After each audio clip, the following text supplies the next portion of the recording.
China's unabated march across American civil rights gets the First Amendment very, very muddy. I've previously noted how YouTube has come under the guise of de facto Chinese censorship by making the WHO, for whatever reason, the de facto standard, the ministry of truth for COVID-related debate. You counter the WHO and your video gets axed. The WHO is de facto a Chinese-run organization because the Chinese wisely, from their perspective, mandated or instituted a puppet at its head that supports China, a non-physician from Ethiopia, which coincidentally happens to be a socialist/communist country, one of the few that still remain on Earth, along with China, North Korea, a couple of others.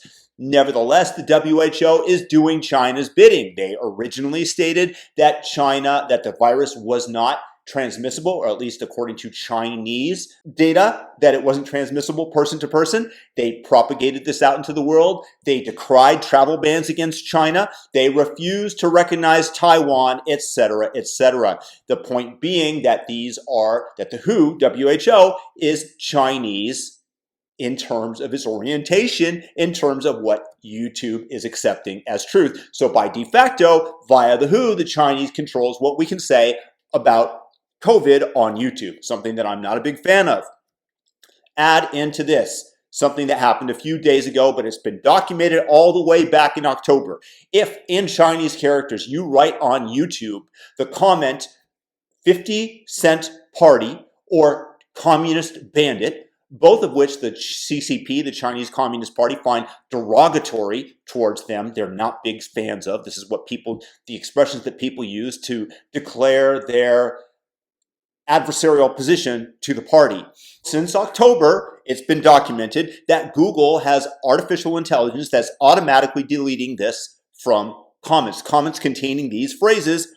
There are reasons that Google has this in place, that they monitor comments with artificial intelligence. I myself, in my comment sections, have often seen lines of code that generally, although I don't think always, were very derogatory in nature in attacking me, and I'm not necessarily able to see them. I click on it, they're missing, they're gone, they're automatically deleted by YouTube. I have no idea what the rest of the comment was. This is to protect creators that put their heart and soul into a video, and then some troll comes along and makes it less palpable, less desirable for them to produce content and upload it in the future, because YouTube makes money by selling your ads against your content, and your content attracts the users to YouTube. So from a financial perspective, it makes perfect sense. What doesn't make sense is specifically having filters that take out these phrases in Chinese characters. Why do I think this happened? Honestly, my suspicion, the easiest explanation that I come up with, because Google is not in China, is that this is not something that the company is necessarily mandating, but that the Chinese found a way into Google. Much as they are finding and burrowing their way into America with their propaganda, China probably paid $250,000 or something like that in Bitcoin to a YouTube engineer in charge of these filters. The engineer then inserts the code in, and kapow, for a very cheap price relative to what is gained from it from the limitless pockets of the Chinese government, they get moderation according to what they desire on YouTube, an American platform, an American system. So you see the ever-increasing creep of Chinese propaganda into the United States. This is how they are doing it. They are invading the tech companies. They are invading the government. They are slowly infiltrating the United States. It is also a war of attrition. I heard Ed Calderon, a former Mexican drug agent, discuss this with Adam Carolla on the show when the COVID epidemic began. Shipments from fentanyl stopped coming in to Mexico. Fentanyl, he believes, is sold directly by the Chinese government to the drug cartels in an effort to have a war of attrition with the United States, because the Mexican cartels then put it into the heroin that is distributed here in America.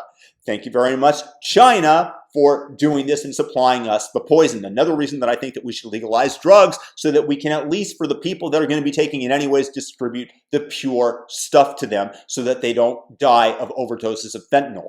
I'm not sure that I'm going to hold YouTube liable in this case. I do hold them liable for making the declaration that the WHO is the be-all and end-all and stifling dissent and free speech. YouTube, please stop. Google, please. Let's eviscerate the Chinese, but they've got too much money and people by nature are too corruptible. And for that Google engineer that may or may not have put that line of code in, a pox on you, sir. A pox on you. If you think this content is interesting or valuable, leave a comment below and by all means share it with somebody. Subscribe and have a fantastic day, everybody. Peace out.